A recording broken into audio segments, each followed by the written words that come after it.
4, 3. We'll do it live.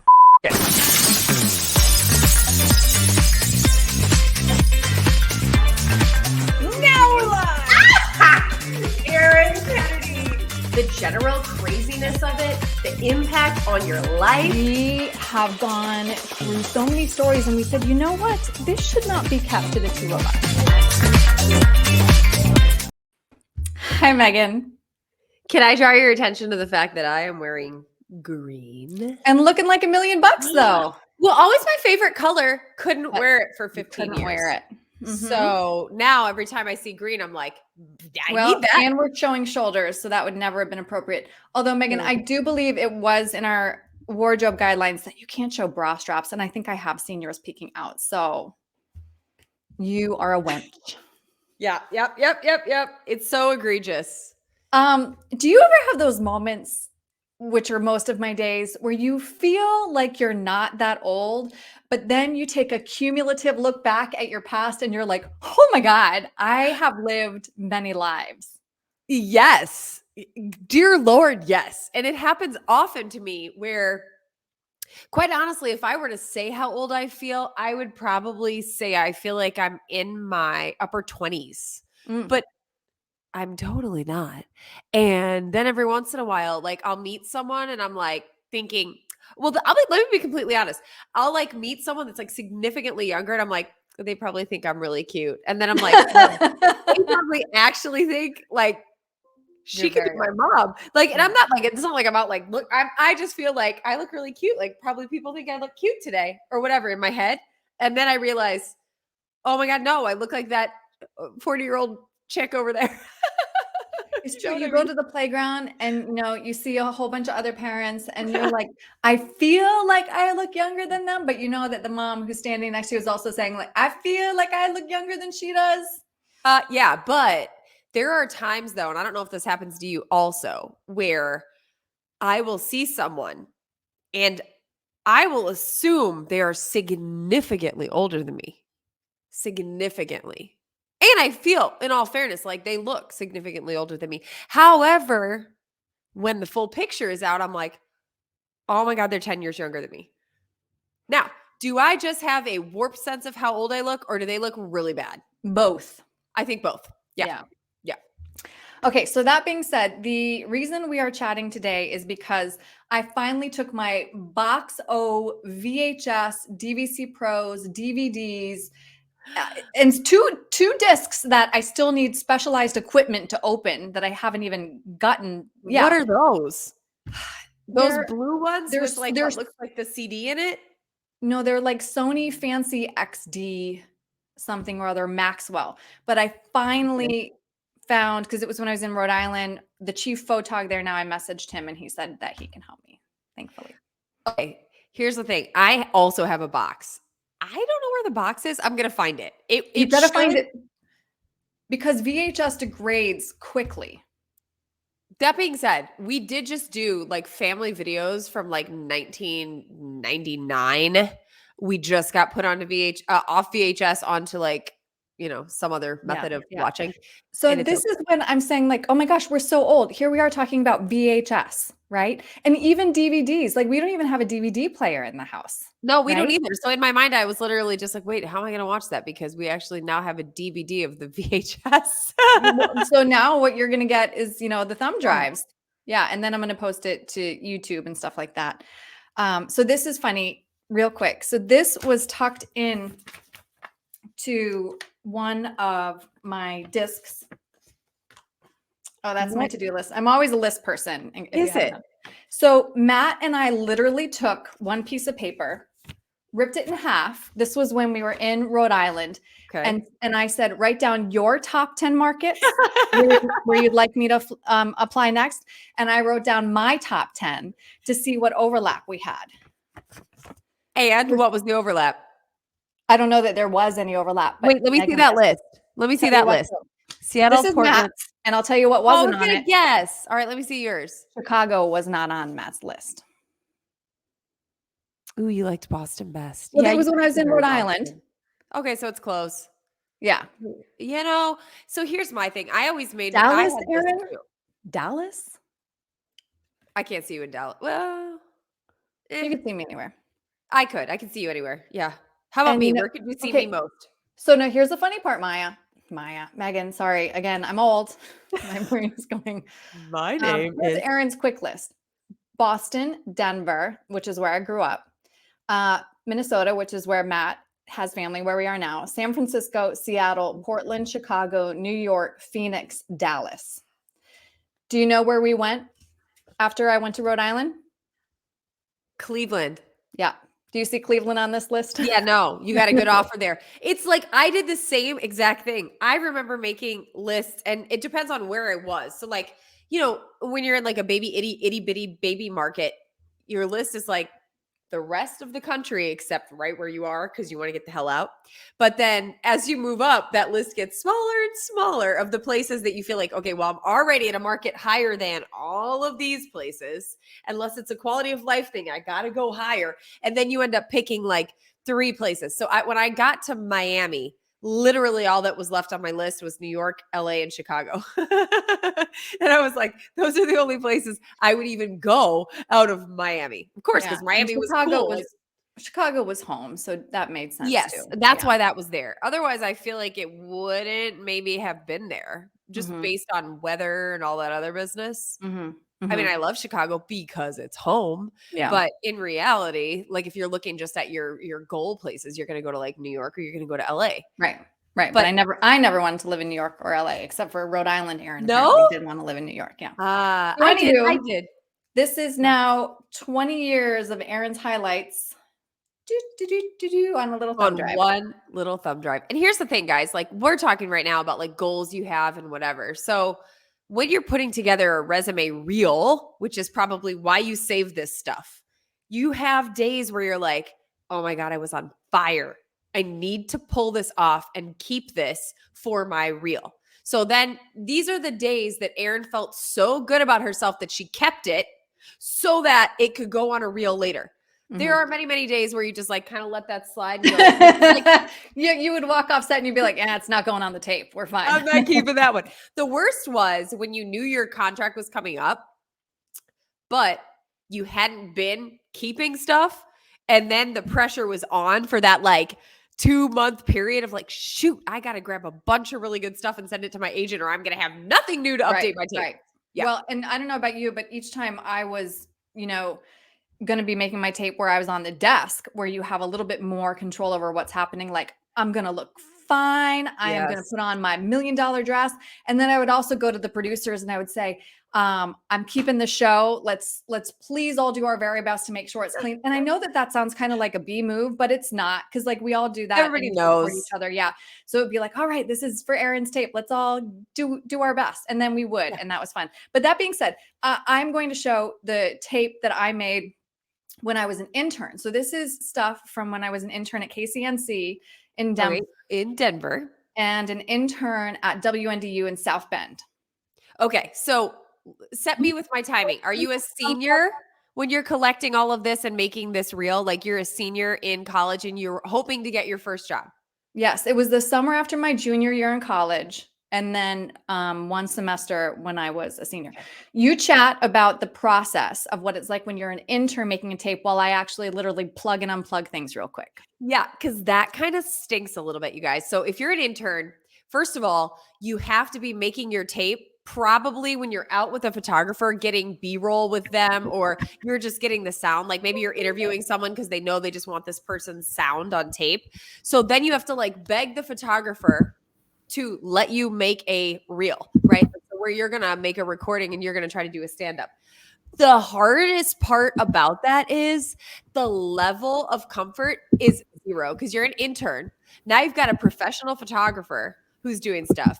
You've got sometimes the actual reporter and they're just standing there watching you. So like it just makes everything 15 times worse because now you've got to do this in front of everybody. I always like that always made me more uncomfortable to know that like some bigger, better person was watching me than even the people at home watching me. I don't know about you.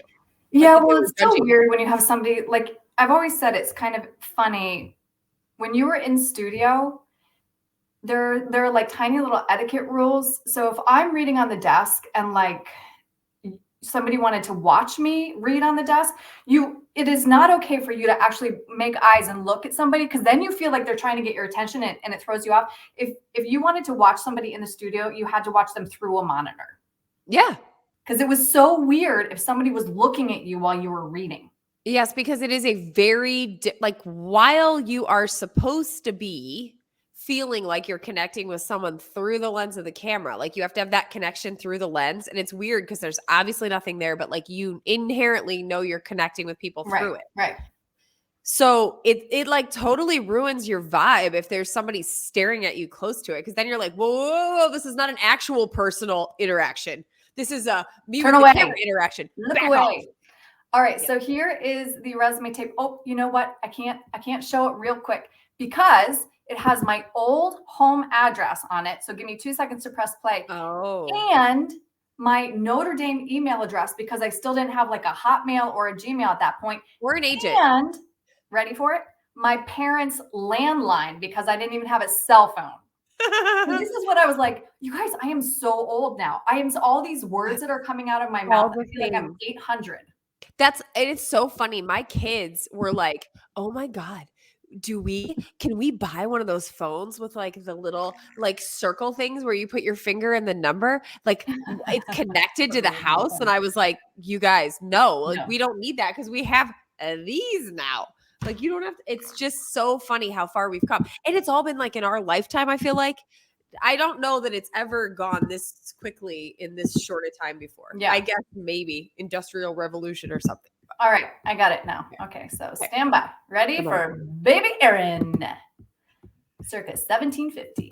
A different look.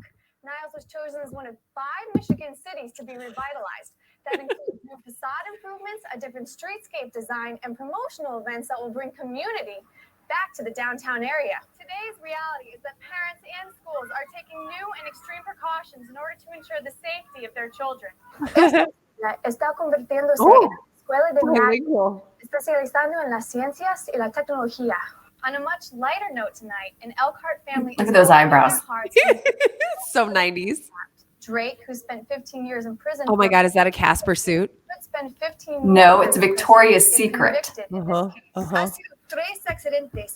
right. So I feel like that's enough because this is making me very uncomfortable. Oh, look at you.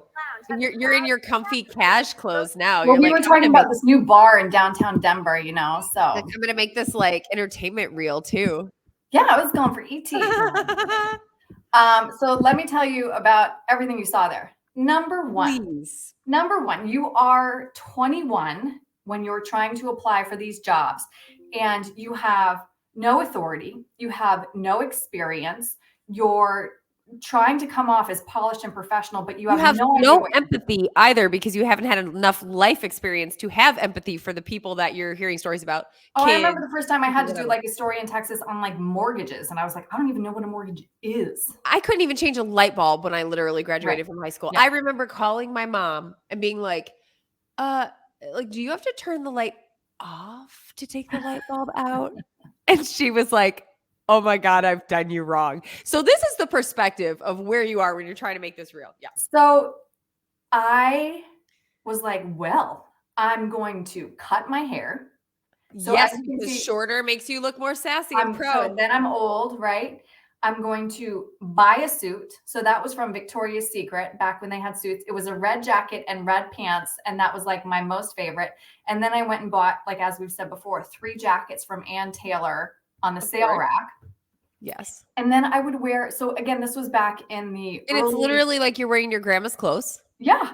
And I look like it, right? And it was a button-up shirt and jackets. Oh, that was the vibe. I remember like when we started obviously at around almost exactly the same time, graduating from school and going into the business. So I can remember like you had to have like a button-up shirt with a jacket over, like a full-blown matchy-matchy suit, like matchy-matchy top and bottom. There were no like just wearing a shirt or wearing a sweater or just wearing a dress. That was not even a thing. It was a suit pant and a jacket. Mm-hmm. That's it for the first probably 5 years of my career. Yeah. And the other thing is my eyebrows. I mean, they're not as bad as you are acting like they are. They are not totally, you know. I feel like they're Betty Davis. It's like zoop, zoop. I mean, they're very sassy. What I like about can we be positive though for a second? What I like is that you completely did have command over what you were saying. You were not falling all over yourself. Your little voice just sounds so baby though.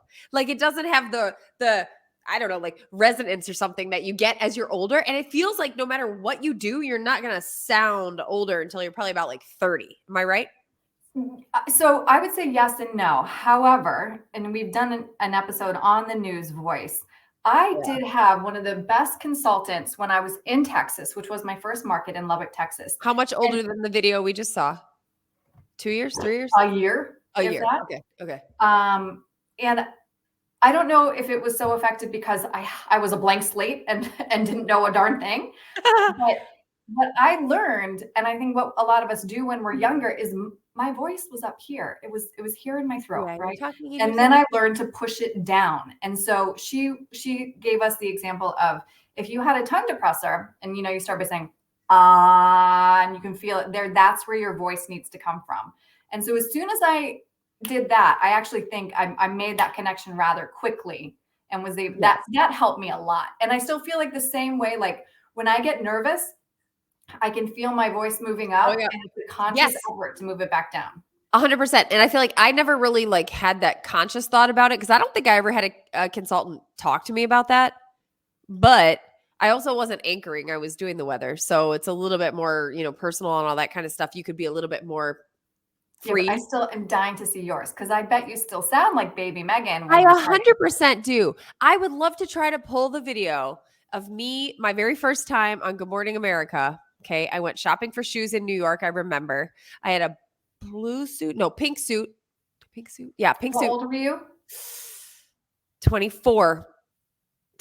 And I was going to fill in on the big show. Okay. So like I'm flying to New York. It was at the time, Diane Sawyer, Robin Roberts. Like we're talking like, oh my God. Right. Like Charlie, these people, these icons. And I'm rolling up to fill in for the weather. And I'm thinking like, oh my God, I'm so nervous. So I think I did my report okay. But like, I remember that feeling like you can't swallow your spit. You know what I mean? And then like inevitably, like you kind of choke on your spit. What happens there? I don't know what that is. I don't know what that is, but like, I hate that feeling. Then I had that every time I would go to the network for a while. And then at some point I stopped feeling like I was going to choke on my spit. I haven't had that feeling now in probably like 10, 15 years. Yeah. But a while.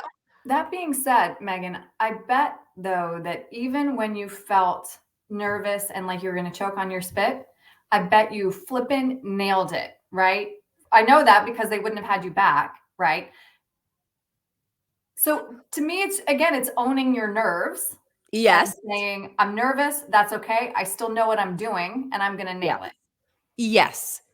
But it's like, I don't know for anybody who ever like, danced or did something where you had to have something memorized and you're getting ready to go up on stage. Yeah. There's inevitably that moment where your material, but all of a sudden your mind goes blank and you're like, oh my God, I'm going to forget what I have to say. Nothing's going to come out. And then at some point you have such command over what it is you need to say that you can figure it out either way. So like, yeah, I think I did fine. You're right. Or they wouldn't have had me back. But I feel like I could have been more confident in that moment. I think I remember feeling that way. Either way, by the next time I did it, I was fine. And the time after that, it was better. It just gets better with time. But oh my God, it's painful though to watch somebody feel like that uncomfortable feeling. But I told you, Erin, like even my kids now, like they're little, they're playing soccer, they're doing gymnastics or whatever. We have conversation about all the time where they're like, oh, I'm uncomfortable about this, or I'm nervous about this, or whatever it might be, right? I feel like the number one most important thing is just embracing feeling uncomfortable, because you have to feel uncomfortable to grow, right? Like I had to go be nervous at Good Morning America in order to come back to Miami and not be nervous at all and feel 50 times more confident, build that confidence and go back to Good Morning America. You're still a little bit nervous, but you do better that time. And it's like stair steps on the ladder to where you want to go. Like if you're not feeling uncomfortable, you're not getting any better. Right. You know what I'm saying? Well, You that have was to- also the reason that I put, the Spanish stand-ups in there. I was applying to Southern markets, Texas, California, and Florida. And so I was like, Super well, I know valuable. that speaking Spanish is going to give me an edge, but, and I was applying to some Spanish speaking stations too, because I wouldn't have been comfortable reporting fully in Spanish. Spanish is learned for me, You could have but anchored. you better believe each time I went to a new market, I included one stand-up at least in Spanish. So they knew that I can speak it. Yeah. Even though I was totally out of my comfort zone with that. Well, and I think back then it was like there was a bigger division between like the Spanish speaking stations and the English speaking stations. Right. But now if you go to markets in Houston Chicago. or Miami or and like I saw the other day a promotion for a station down in Houston where they do the weather in English and then she repeats it in Spanish, like in the same weathercast. Okay. Like they would never hire me for that job now, no matter how good I am or was or whatever. I wouldn't get that job because it is critical that somebody can speak both, right? Isn't Like that that's their vibe now that they're going with. So that was smart of you to include that. It probably made you look super smart and sassy. I've always been very savvy about selling myself. You have been. That Well, sounds so have so you. bad. Oh yeah. I'm pretty good at it. I feel like you're better than I am though. I always feel I have that imposter syndrome thing. Do you ever have I've only recently learned about that, but yeah, I mean, it's not, I don't feel like I really have a syndrome, but like I still do it though. Like I could be by far the most like a learned person in a situation where I have the most knowledge and nobody else has any knowledge about whatever it is. And I could still feel like, oh, maybe I don't know enough, or maybe they're going to think I'm not good enough or whatever. Like, I don't know what that is because I do have a ton of confidence in myself. But I think it's all those years maybe of being on TV and having to challenge yourself. They're good. You fight through it and all that stuff, but you also always wonder if you're good enough. And I still have that vibe sometimes. I wish I could knock it, but now I just do it anyway. And I think what TV, this is definitely a talent that I would say everybody should adopt. TV really is the embodiment of fake it till you make it. It Oh my is God. 100%. either owning your nerves or owning the fact that you might not be able to, you might be doing a story on flooding or pipes freezing, and you have to learn enough to communicate a story effectively and then come across as an authority on it. But what I think is effective at learning that skill, every day in TV, you have to give them your pound of flesh.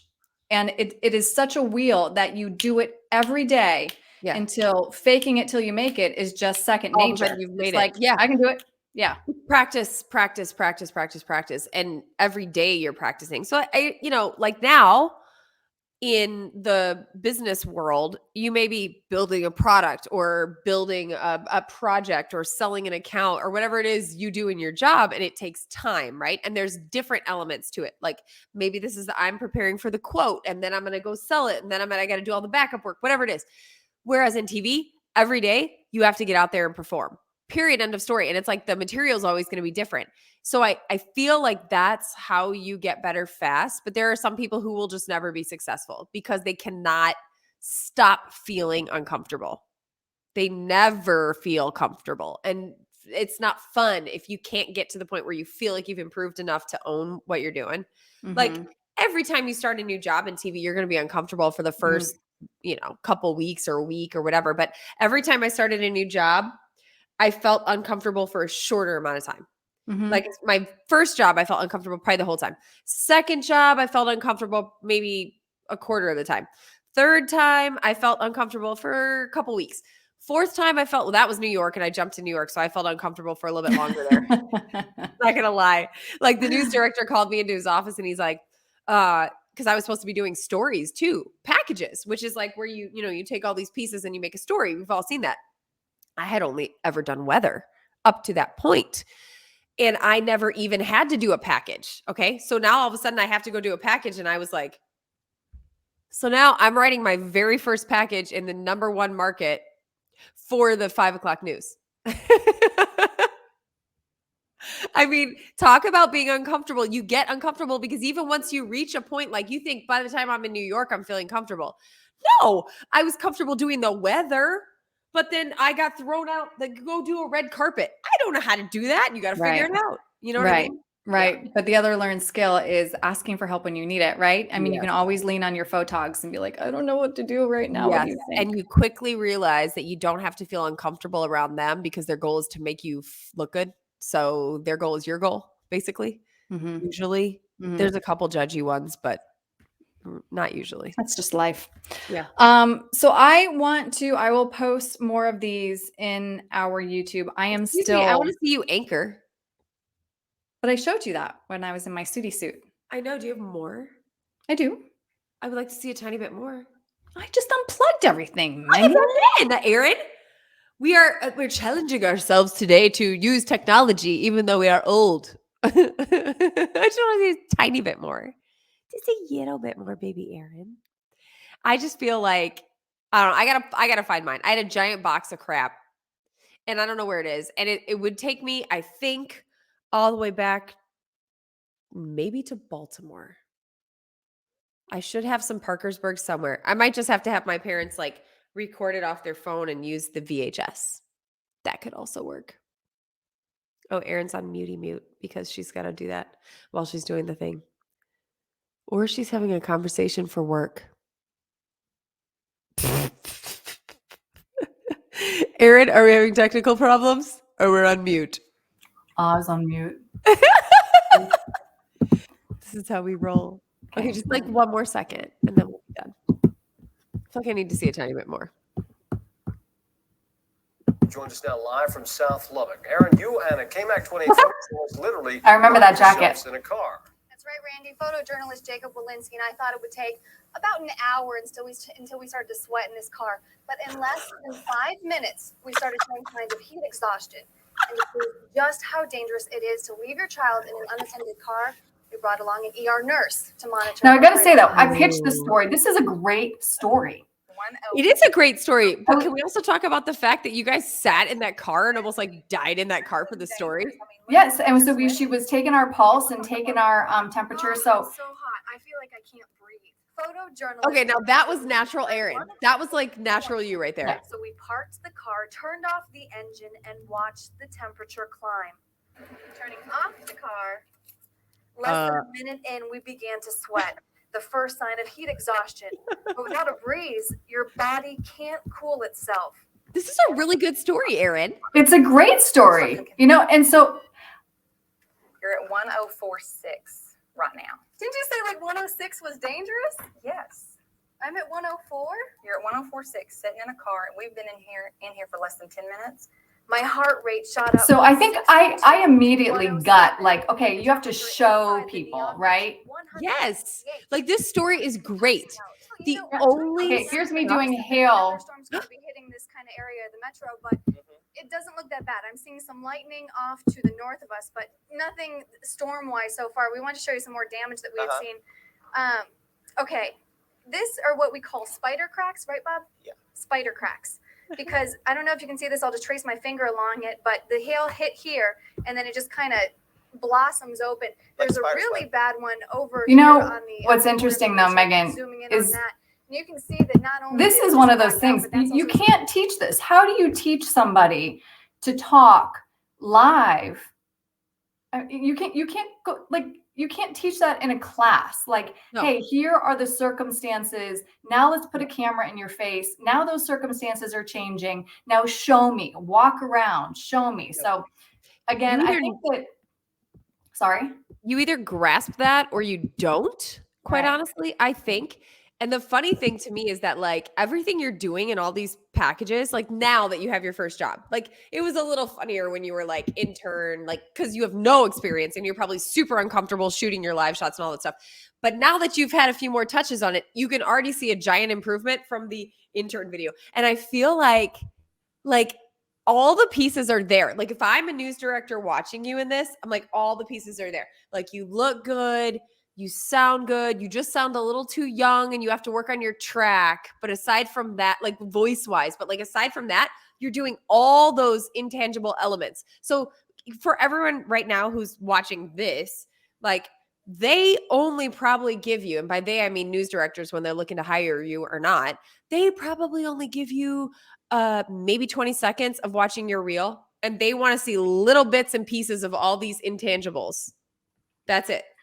I remember, so when I was first in Lubbock, the assignment desk was in the middle of the newsroom, and any resume tape that came in, they would be stacked next to the TV, and we would gather around. We would all plug them in and be like, "Oh my gosh, look at this person! Oh, look at this person!" Yes. And then you would either say, "Oh, you talk to this person, talk to him, talk to her, because she's good," or it'd be like, "Oh, can you believe this person?" Which Yep. is, I mean, even there, that's just so brutal. But that's just part of the culture. Yeah. But It yeah, is. literally resume tapes, literal VHS tapes. I bet you maybe if you included a paper resume, it was looked at 1 out of 20 times. And only if they liked your tape would they look at your paper resume. Yes. Or if you had a really good agent. So therein lies the reason to get a really good agent, because they know if you're with a specific agency that you've been vetted to get to that point. So then they figure, okay, they got this agent thinks they're good, and this agent is an excellent agent and only represents really great people. Then even if you're young and new, they're going to give you that chance to at least look at your tape because you have fill in the blank agent.